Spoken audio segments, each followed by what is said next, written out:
नमस्कार, आप देख रहे हैं खबर जगत। लंबे अंतराल के बाद आज स्कूलों में दिखी चहल पहल। कोरोना महामारी के दृष्टिगत सभी शिक्षण संस्थाएं बंद कर दी गई थी। यह शिक्षण संस्थाएं लंबे अंतराल के बाद उत्तर प्रदेश सरकार के आदेश पर 16 अगस्त से संचालित होना शुरू की गई है। सरकार के द्वारा कोविड-19 की तमाम गाइडलाइन जारी की गई है, जिसके अनुपालन में विद्यालयों का संचालन करना है, जिसमें सबसे पहले विद्यालय प्रबंधक को छात्र छात्राओं के अभिभावकों सहित सहमति लेना आवश्यक है। सभी छात्र छात्राओं को विद्यालय में बुलाया जा सकता है। विद्यालय में जितनी भी पंजीकृत संख्या है उस संख्या का 50% ही एक दिन में बुलाया जाए। इसी के साथ विद्यालय को 2 पालियों में संचालित किया जा रहा है। पहली पाली सुबह 8 बजे से लेकर के 12 बजे तक, तो दूसरी पाली 12:30 बजे से लेकर के 4:30 बजे तक संचालित की जा रही है। विद्यालयों में आने जाने वाले सभी छात्र छात्राओं को मास्क पहन करके आना अनिवार्य है। इसी के साथ विद्यालय पहुंचने वाले सभी विद्यार्थियों का थर्मल स्कैनिंग के साथ साथ सैनिटाइजेशन की विधि व्यवस्था विद्यालय प्रशासन के द्वारा उपलब्ध कराया गया। इन सभी व्यवस्थाओं का कितना अनुपालन किया जा रहा है, इसके लिए गैर जनपद के किसी बड़े विद्या अधिकारी को जिला का नोडल अफसर बनाया गया है और प्रतिदिन जनपद में भ्रमण कर विभिन्न विद्यालयों को चेक कर रहे हैं। इसी के साथ साथ शिक्षा विभाग के संबंधित जो भी अधिकारी हैं सभी विद्यालयों में पहुंच करके वहां की व्यवस्था का अवलोकन भी करेंगे। वहीं दूसरी तरफ अगर हम छात्र छात्राओं की बात करें तो लंबे अंतराल के बाद विद्यालय खोलने से विद्यार्थियों में खुशी का माहौल दिखा।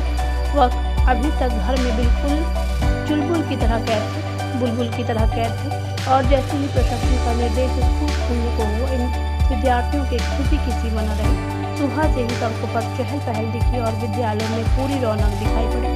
अभी तक सिर्फ अध्यापक ही विद्यालय आते थे।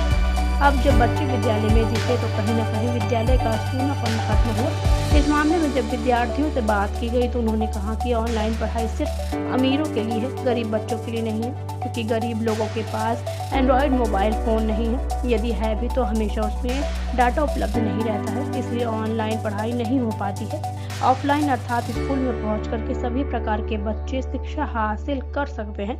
इसलिए निश्चित रूप से सरकार के द्वारा यह उठाया गया कदम सराहनीय है। अमेठी जनपद की अगर हम बात करते हैं तो अमेठी जनपद पूरी तरह से कोरोना मुक्त हो चुका है, लेकिन इसके बावजूद शासन प्रशासन के द्वारा निर्धारित गाइडलाइन का पालन विद्यार्थियों में विद्यालय प्रशासन को करना अनिवार्य है। प्रकाश अमेठी जनपद में माध्यमिक शिक्षा परिषद के 243 विद्यालय आज खुले। खबर जगत के लिए LN सिंह की रिपोर्ट। निर्देश पर कोविड काल भी चल रहा है। कोविड काल में आज पहली बार विद्यालय खोलने का निर्देश भी दिया गया। ऐसे में जनपद में कौन से विद्यालय चल रहे हैं और बच्चों को सुरक्षा के लिए कैसी व्यवस्थाएं की गई विद्यालय की तरफ से? हाँ, बिल्कुल आप सही कह रहे हैं। शासन ने 16 तारीख से विद्यालय खोलने के निर्देश दिए गए हैं। 2 पालियों में निर्देश दिए गए हैं। प्रथम पाली जो है 8 से 12 चलेगी, द्वितीय पाली 12:30 से 4:30 चलेगी। आधे घंटे का समय बीच में रिक्त रखा गया है। इसलिए रखा गया है कि बच्चों को सैनिटाइजेशन, विद्यालय का सैनिटाइजेशन, और बच्चे लाइन से आएंगे और 50% बच्चे प्रथम पाली में आएंगे, 9, 10, 11, 12 के, और 50% बच्चे सेकंड पाली में आएंगे। इन कोविड का जो पालन है, जो कोविड के नियम है, शासन के निर्देश हैं, उसी के तहत सैनिटाइजर, मास्क, इन सब की व्यवस्था कराना। हाँ, ये आपका एक चीज़ सही कहना है कि अभी कई जगह से फ़ोन ये आ रहे हैं कि वैक्सीनेशन नहीं हो रहा बच्चों का, फिर भी स्कूल खोले जा रहे हैं। लेकिन बच्चों को सुरक्षा के तहत, पूरी सुरक्षा, पूरी प्रोटेक्शन के तहत जो है स्कूल खोले जा रहे हैं। अभी बच्चों की आज जो ज़िले के नोडल हैं, शासन स्तर से नामित हैं, joint director Arvind Kumar Pandey sir आए हुए हैं, वो भी निरीक्षण कर रहे हैं और सभी अधिकारियों को लगाया गया है कि प्रथम पाली, द्वितीय पाली में निरीक्षण शासन के निर्देशानुसार करें। यदि कहीं कोई कमी हो तो अवगत कराएं, जिससे मुख्य चिकित्सा अधिकारी को अवगत कराया जाए, माननीय जिला अधिकारी महोदय को अवगत कराया जाए। यदि कोई कमी रह जाती है तो CMO साहब उसकी पूरी देखभाल करेंगे। यदि कोई बच्चा कहीं कुछ जुकाम बुखार ऐसा कोई भी चीज़ मिल जाता है तो CMO साहब के यहाँ से पूरी टीम बनी है, कंट्रोल रूम बना है, उसको अलर्ट किया गया है। जनपद में कितने विद्यालय संचालित हो रहे हैं? 243 विद्यालय हमारे हैं और 243 विद्यालय माध्यमिक शिक्षा बोर्ड के हैं, 22 विद्यालय CBSE के हैं, 3 विद्यालय जो है ICSE के हैं। सभी विद्यालय आज पहली पाली में संचालित किए गए हैं। अभी तक कोई ऐसा फ़ोन नहीं आया किसी अधिकारी के पास कि कहीं कोई घटना घट गई है, लेकिन विद्यालय के प्रधानाचार्यों को ये कहा गया है कि सभी लोग सुरक्षित तरीके से बच्चों की एंट्री लेंगे, लाइन लगा के लेंगे, लड़कियां एक तरफ रहेंगी, लड़के एक तरफ रहेंगे, जहाँ को एजुकेशन है। इन्हीं सब सुविधाओं को देखते हुए यहाँ विद्यालय आज संचालित किया जा रहा है जनपद में। क्या अभिभावक की सहमति पत्र लेना जरूरी है? हाँ, अभिभावक की सहमति पत्र, क्योंकि ये प्रक्रिया शासन स्तर से पहले से हुआ था और अब अभिभावक की सहमति लेना जरूरी है। कई अभिभावक जो है सहमति पत्र दिए हैं, लगभग 70% के आसपास सहमति पत्र आई हुई है, लेकिन उपस्थिति आज पहला दिन है, उपस्थिति आज कम। भैया, आज जो विद्यालय आज से खुला है, क्या गाइडलाइन का है, कैसे पालन हो रहा है, किस जो है कितने लगभग बच्चे आए हुए हैं?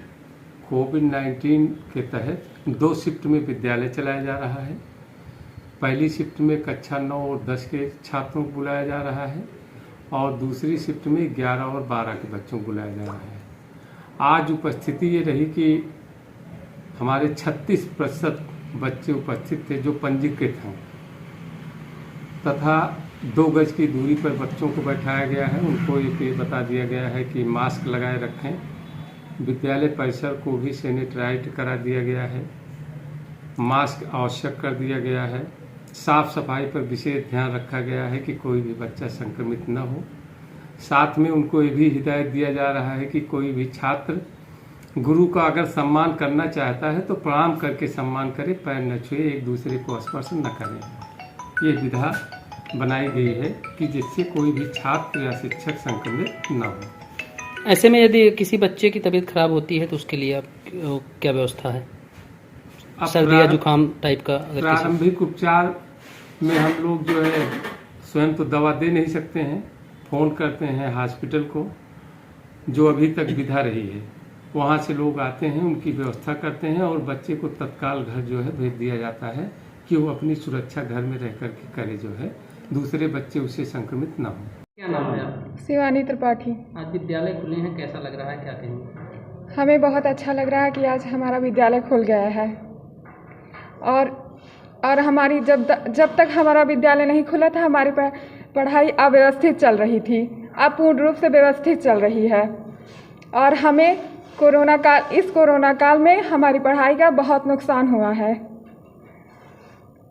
इस कोरोना काल में हमारी पढ़ाई का बहुत नुकसान हुआ, जिससे हम लोग कहाँ तक सही रहेगा विद्यालय खुला जाना? विद्यालय अगर खुला रहेगा तो हमारे पेपर्स, हमारी पढ़ाई सब कुछ अच्छी चलेगी। अगर विद्यालय नहीं खुला रहेगा हमें कुछ नहीं समझ आएगा। ऑनलाइन क्लासेस में वगैरह कुछ नहीं समझ आता था, हमें क्या करना है क्या नहीं, कुछ भी नहीं। इस तरह हमें टीचर अब आमने सामने बैठा के पूर्ण रूप से समझाते हैं, समझ आता है।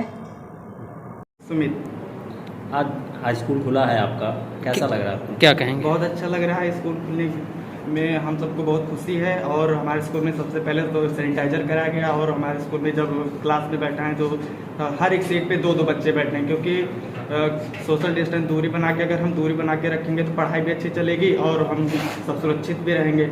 और क्या कहते हैं, ऑनलाइन जब हमारी क्लास चल रही तो हमें बिल्कुल नहीं समझ में आ रहा था। जब टीचर हमारे आमने सामने हमको प्रोजेक्ट करके दिखाएंगे हमको समझ में भी आएगा और हम क्या कहते हैं हमारी पढ़ाई भी अच्छी चलेगी और हमारा कोर्स भी अच्छे से पूरा होगा, पेपर भी अच्छे से होगा और हमें अच्छा समझ में भी आएगा। सर मेरा नाम साक्षी मिश्रा है। किस क्लास में पढ़ती हो और आज बहुत दिन बाद स्कूल खुला है, कैसा लग रहा है? सर स्कूल तो बहुत पढ़ाई भी अच्छी होती है, लेकिन ऑनलाइन क्लास में इतनी अच्छे से पढ़ाई नहीं हो पा रही थी और स्कूल में सारी व्यवस्था भी हो रही है, हैंड सैनिटाइजर भी सबको दिया जा रहा है और बच्चों को मास्क भी दिया जा रहा है और दूरी का पालन भी सर लोग करवा रहे हैं। बच्चे दूरी बना के बैठे हुए हैं और पढ़ाई भी ऑनलाइन क्लास में इतने अच्छे से नहीं हो पा रही थी जितना स्कूल खुलने के बाद हो रही है। तो क्या लगता है कि जो है विद्यालय खुले रहने चाहिए? तो विद्यालय खुला रहेगा तो इससे बच्चों का भविष्य भी सही रहेगा। मतलब उस तरीके से ऑनलाइन क्लास में इतने अच्छे से बच्चे भी नहीं, कोई ज़रूरी नहीं है कि सबके पास फ़ोन ही है घर पर, सब बच्चे फ़ोन से नहीं, सबके पास इतना फ़ोन नहीं है कि सबकी कंडीशन इतनी अच्छी भी नहीं है कि बच्चे फ़ोन लेकर पढ़ाई कर सकें। तो इस तरह से जब अगर स्कूल खुला रहेगा तो इससे गरीब बच्चे भी आकर स्कूल में पढ़ सकते हैं और इस तरह से शिक्षा भी आगे बढ़ सकेगी। क्या नाम है? सुमित। आज स्कूल खुला है आपका, कैसा लग रहा है आपको? क्या कहें? बहुत अच्छा लग रहा है स्कूल खुलने में, हम सबको बहुत खुशी है। और हमारे स्कूल में सबसे पहले तो सैनिटाइज़र कराया गया, और हमारे स्कूल में जब क्लास में बैठा है तो हर एक सीट पे 2-2 बच्चे बैठे हैं, क्योंकि सोशल डिस्टेंस दूरी बना के, अगर हम दूरी बना के रखेंगे तो पढ़ाई भी अच्छी चलेगी और हम सब सुरक्षित भी रहेंगे। और क्या कहते हैं, ऑनलाइन जब हमारी क्लास चल रही तो हमें बिल्कुल नहीं समझ में आ रहा था। जब टीचर हमारे आमने सामने हमको प्रोजेक्ट करके दिखाएंगे, हमको समझ में भी आएगा और हम क्या कहते हैं, हमारी पढ़ाई भी अच्छी चलेगी और क्या, और हमारा कोर्स भी अच्छे से पूरा होगा, पेपर भी अच्छे से होगा और क्या, और हमें अच्छा समझ में भी आएगा। क्या नाम है आपका? शिवानी त्रिपाठी। आज विद्यालय खुले हैं, कैसा लग रहा है, क्या कहेंगे? हमें बहुत अच्छा लग रहा है कि आज हमारा विद्यालय खुल गया है। और हमारी जब तक हमारा विद्यालय नहीं खुला था, हमारी पढ़ाई अव्यवस्थित चल रही थी, अब पूर्ण रूप से व्यवस्थित चल रही है। और हमें इस कोरोना काल में हमारी पढ़ाई का बहुत नुकसान हुआ है। इस कोरोना काल में हमारी पढ़ाई का बहुत नुकसान हुआ, जिससे हम क्या लगता है कहाँ तक अब सही रहेगा विद्यालय खुला जाना? विद्यालय अगर खुला रहेगा तो हमारे पेपर्स, हमारी पढ़ाई सब कुछ अच्छी चलेगी। अगर विद्यालय नहीं खुला रहेगा, हमें कुछ नहीं समझ आए। ऑनलाइन क्लासेस में अगर कुछ नहीं समझ आता था, हमें क्या करना है क्या नहीं, कुछ भी नहीं। इस तरह हमें टीचर अब आमने सामने बैठा के पूर्ण रूप से समझाते हैं, समझ आता है।